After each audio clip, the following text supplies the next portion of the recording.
In a world where everyone deserves to be treated with respect, what happens when the very place built on that principle starts to crumble from within? You won't believe the shocking discovery CEO David Miller made when he went undercover in his own store. A discovery that challenged everything he thought he knew about his business. Stay tuned to find out what happened next and how this pivotal moment led to a powerful call to action. Subscribe and let us know in the comments where you're watching from. It was a Saturday morning, just past 10 a.m., and David Miller adjusted the brim of his baseball cap in the rearview mirror. The man looking back at him was almost a stranger. Not the CEO who had built a multi-million-dollar retail business, but just another face in the crowd. His plain hoodie and jeans were a world away from the fancy suits he usually wore. Today wasn't about big meetings or numbers. It was about quietly stepping into his own world to see it through a stranger's eyes. David had always believed in connecting with people.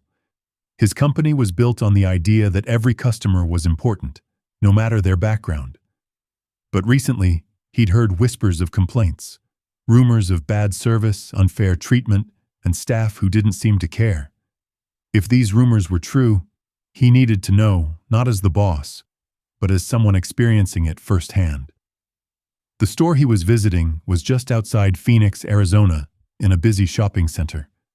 It wasn't his biggest or best performing store, but it was special. It was the first store David had opened outside his home state, a big risk that had paid off wonderfully. He'd visited countless times when it first opened, but years later, he wondered if the welcoming and inclusive feeling he'd wanted was still there. David parked his car and took a deep breath. A mix of excitement and worry filled him. He was about to walk into the unknown, leaving behind the safety of his title to see if his values still mattered at the very core of his business. The truth, even if uncomfortable, was something he owed to himself and to everyone who walked through those doors. What David didn't know was that his search for the truth would lead him to a moment he'd never forget, one that would question everything he thought he knew about his own company.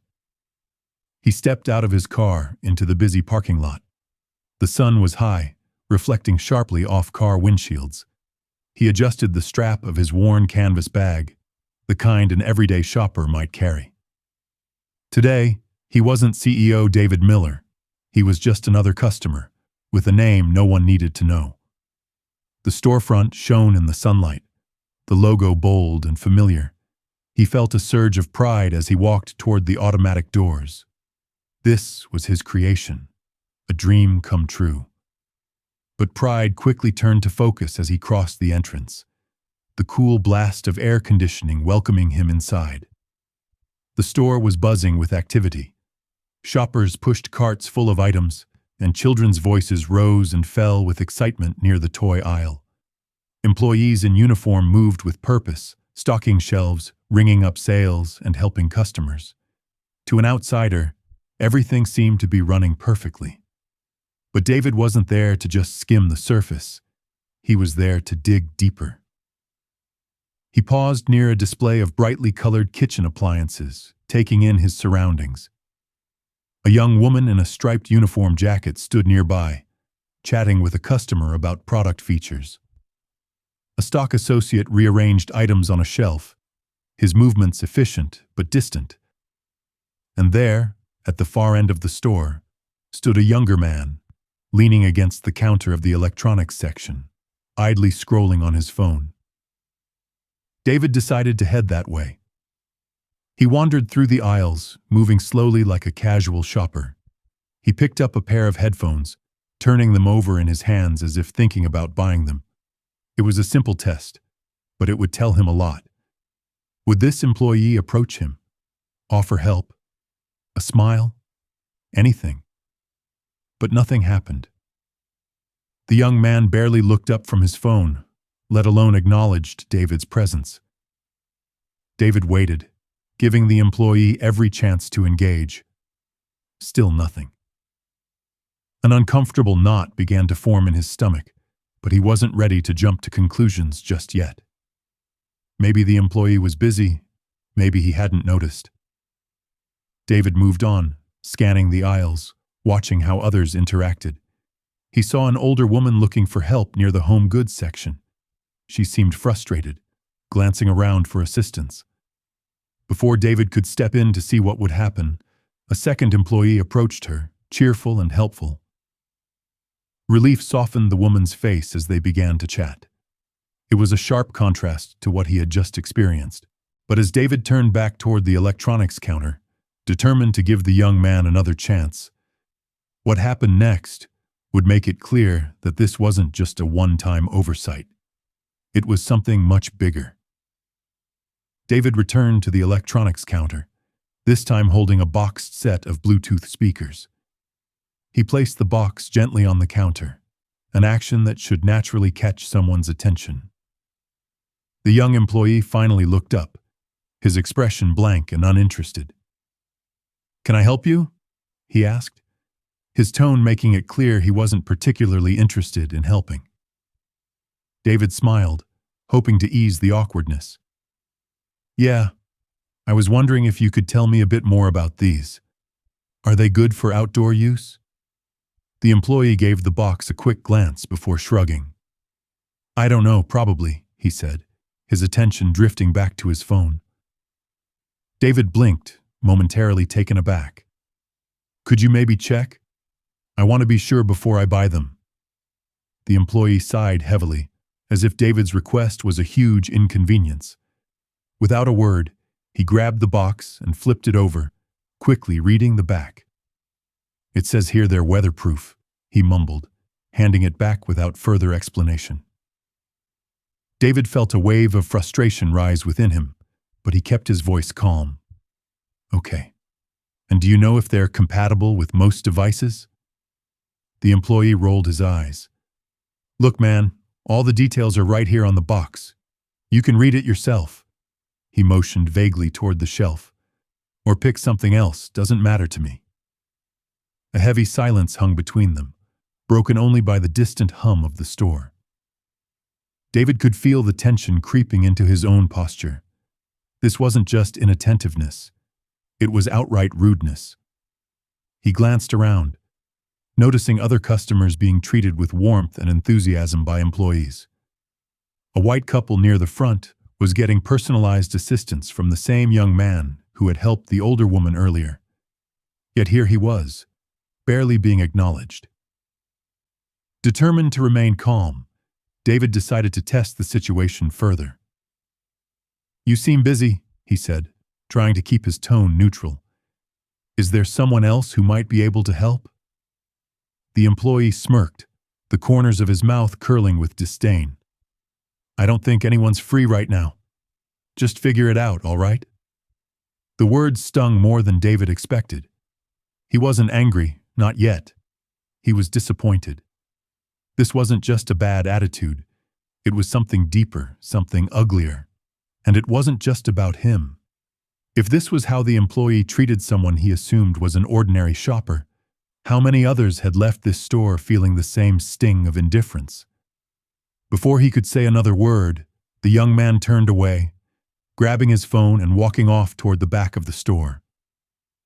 David stood there, rooted in place, holding the box of speakers. For a moment, he considered walking out, but he quickly dismissed the thought. He wasn't done yet. What David didn't realize was that this moment of dismissiveness would soon expose something far more troubling about the culture he thought he had built. David set the speakers back on the shelf, his mind racing.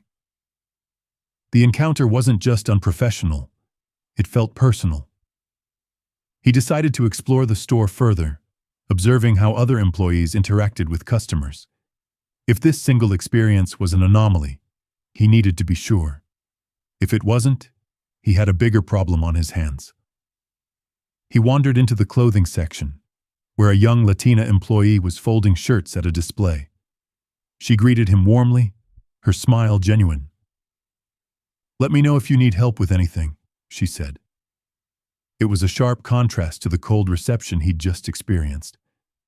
David lingered, pretending to browse, and noticed her assisting an elderly man nearby. She was patient and attentive, helping him find the right size and even suggesting a matching tie. The man's gratitude was clear, and the interaction left David feeling a flicker of hope. Maybe the store wasn't entirely off track.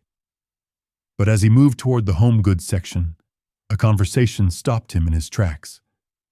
Two employees, both young and casually leaning against a shelf, were engaged in a hushed but unmistakably disrespectful exchange. "That guy over there," one of them said, jerking his head subtly in David's direction, "is probably just here to browse. People like him never buy anything big." David felt his jaw tighten as he pretended to examine a set of pots and pans. The other employee chuckled. "Yeah, he doesn't look like he's got the cash for this stuff. Probably just wasting time." It was a gut punch. They didn't know who he was. To them, he was just another black man walking around a store they assumed he couldn't afford. The casual nature of their conversation, the ease with which they dismissed him, spoke volumes. It wasn't just one bad employee. It was a culture that had somehow allowed these attitudes to fester. He stayed quiet, resisting the urge to confront them then and there. Instead, he moved toward the checkout area, determined to gather as much information as he could before addressing the issue. At the register, he found a middle-aged black woman ringing up customers with a kind, professional demeanor. Her name tag read Sarah. David watched as she greeted each person with a smile, her voice steady and warm. When his turn came, she looked up and smiled. "Did you find everything okay?" "Not exactly," David replied, his tone measured. "But I think I'll hold off for now." Sarah's smile faltered slightly, but she nodded. "Well, if you need anything, just let us know. We're here to help." Her sincerity was genuine, and for a moment, it eased the weight on David's chest. It was clear that not everyone in this store shared the same dismissive attitude, but it also highlighted the inconsistency. Why were some employees so welcoming while others were so blatantly biased? As David walked out of the store, he couldn't shake the feeling that something larger was at play, and he knew it was time to confront the truth head-on. David sat in his car, the afternoon heat pressing against the windows. He gripped the steering wheel tightly, staring out at the store that bore his company's logo. It felt surreal. This business, his pride and joy, was supposed to represent opportunity, fairness, and respect. Yet the experiences he'd just had painted a different picture, one he wasn't prepared for but couldn't ignore. The dismissive behavior from the electronics employee lingered in his mind, but it was the casual comments he overheard in the home goods section that cut the deepest. These weren't isolated incidents. They hinted at a deeper issue within his company culture, one that had gone unchecked. He thought back to the early days of the business, when he personally trained every manager and hired staff based on shared values. Back then, he'd emphasized the importance of treating every customer like family, regardless of who they were or how much they spent. But as the company grew, those personal touches became harder to maintain. Delegation was necessary, but had it come at the cost of the values he'd worked so hard to instill? David couldn't help but wonder if he'd grown too distant from the day-to-day operations.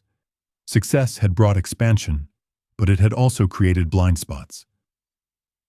Were managers fostering an environment of respect, or were they turning a blind eye to subtle prejudices and unprofessionalism? Had he failed to equip his employees with the tools to combat bias and treat everyone equally? He took a deep breath, his mind replaying the interactions from earlier. Sarah, the kind cashier, had been a reminder of what his business should stand for. Yet employees like her were being overshadowed by those who didn't share her values. It wasn't just about the customer experience. It was about the culture he had allowed to take root. David reached for his notebook, always kept in the glove compartment, and jotted down his thoughts. This wasn't just about fixing one store.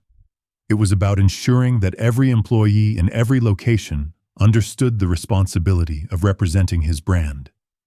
It was about accountability, from the top down. But before he could rebuild, David knew there was one more step to take. A step that would reveal just how deep the problem ran and challenge those at the heart of it. David walked back into the store with a quiet determination. He wasn't here to create a scene or publicly shame anyone. This wasn't about ego. It was about addressing a culture that had gone astray. He headed toward the customer service desk to speak with the store manager. After a few moments, a man in his late 40s approached.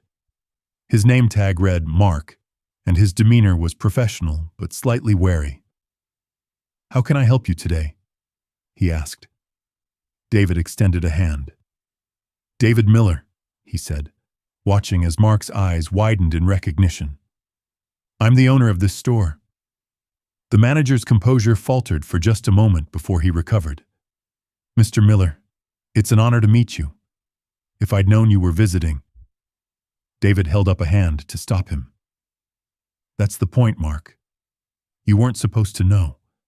I came here as a regular customer to see how things are really running, and what I saw today, it wasn't good."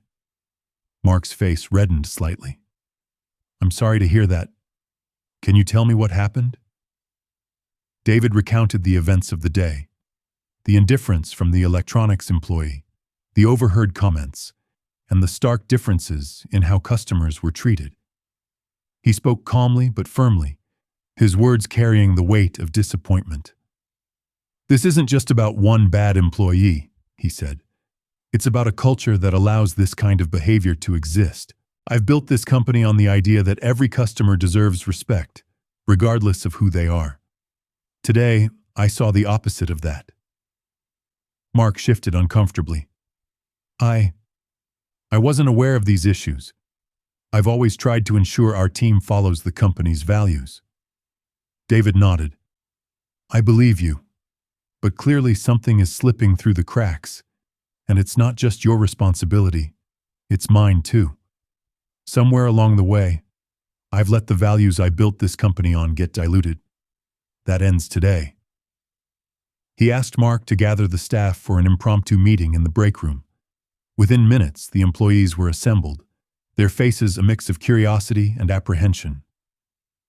David stood before them, no longer just another customer, but the leader they didn't expect to see. "Good afternoon," he began, his voice steady. "For those of you who don't know me, my name is David Miller. I'm the founder and CEO of this company, and today I came here undercover to see how things are running on the ground." The room fell silent, the weight of his words sinking in. David took a moment to look at each face before continuing. "What I saw today was troubling. Some of you showed kindness and professionalism, the kind of attitude this company was built on. But others failed to meet even the most basic standard of respect. And that failure isn't just on you. It's on me for not ensuring our culture stays consistent." He turned toward the young electronics employee, who now looked pale and nervous. "You dismissed me, ignored me, and made it clear I wasn't worth your time. That's unacceptable. But even worse, I overheard 2 employees speaking about me, making assumptions about who I am and what I could afford based on nothing more than a glance." The tension in the room was palpable, but David kept his tone measured. "I'm not here to embarrass anyone. I'm here to fix this. Because if we don't treat every customer with respect, we fail. And I won't let this company fail." But as he stood there, watching their expressions shift from shock to reflection, David knew this was only the beginning of the changes he needed to make. David paused, letting the room settle into silence. The weight of his words had landed, and now came the part that mattered most: action. He knew that pointing out the problems wasn't enough. He needed to lead the way toward a solution. "Here's what's going to happen," he continued, his voice calm but resolute. This isn't about punishment or pointing fingers. It's about accountability and growth. Every single one of us, myself included, has a responsibility to uphold the values this company was built on. Starting today, we're making changes. He turned to Mark, the store manager. First, we're going to implement mandatory training on bias and customer service, not just here, but across every store. It's not enough to assume people know how to treat others. We need to teach it, reinforce it, and hold people accountable. Mark nodded, his expression a mix of relief and determination. Understood, Mr. Miller. I'll make sure it happens. David addressed the group again. Second, I'll be visiting more stores in person, unannounced. This isn't about catching anyone off guard. It's about staying connected.